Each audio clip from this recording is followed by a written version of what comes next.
আব্দুল্লাহ ইবনে মুবারক রাহমাতুল্লাহ আলাইহি এমনি মিম্বরে বসে এইভাবে বলতেন, কারা কারা হজে যাবে হাত তোলো। তো সবাই হাত উঠাইতেন। এখন আপনারা হাত তুললে তো আমার ক্ষমতা নাই, আমি নিয়ে যাবো আপনাদেরকে, আপনারা হাত তুললেন না। আল্লাহ তাআলা যদি ক্ষমতা দেয় অবশ্যই নিয়ে যাবো ইনশাআল্লাহ। তো আব্দুল্লাহ ইবনে মুবারক রাহমাতুল্লাহ আলাইহি ঘটনাটা শুনেন, বলতেছি উনি 80 বার হজ করছেন। উনি মিম্বরে বসে এইভাবে বলতেন, কারা কারা হজে যাবে হাত বাড়াও, হাত উঠাও। তো হাত উঠাইতেন, তো সবার নাম লিস্ট করতেন। লিস্ট করার পরে সবাইকে নিয়ে হজ যাইতেন। হজে যাওয়ার পূর্বে সবার কাছ থেকে হজের টাকা জমা নিতেন। হজে যে পরিমাণ টাকা খরচ হতো সেই পরিমাণ টাকা জমা নিতেন। যে আমরা 3 দিন এক চিল্লার জন্য আমরা জামাতে বের হই না, তবলিগের জন্য বের হওয়ার পূর্বে কী করি আমরা টাকা জমা নেই না? এটাকে কি বলে? কুশল বলে না? কুশল।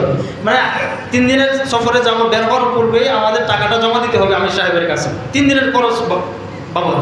তো আব্দুল্লাহ ইবনে মুবারক রাহমাতুল্লাহ আলাইহি তিনি সবার কাছ থেকে খরচটা নিতেন হজের, নিয়ে সবাইকে নিয়ে রওনা হতেন হজ, সবাইকে নিয়ে হজের কাজ সম্পাদন করতেন, যাবতীয় খরচ করতেন। করার পরে হজ থেকে ফিরে আসার পরে সবাইকে আবার একত্রিত করতেন। করার পরে বলতেন, শোনেন আপনারা যে হজ করছেন না, হজের যাবতীয় খরচ আদি শেষ করার পরে আব্দুল্লাহ আপনার টাকাটা এটা, আব্দুর রহমান আপনার টাকাটা এটা, আবু হুরায়রা আপনার টাকাটা এটা, আবু সুফিয়ান আপনার টাকাটা এটা, এইভাবে সবার টাকাটা ঘুরিয়ে দিতেন।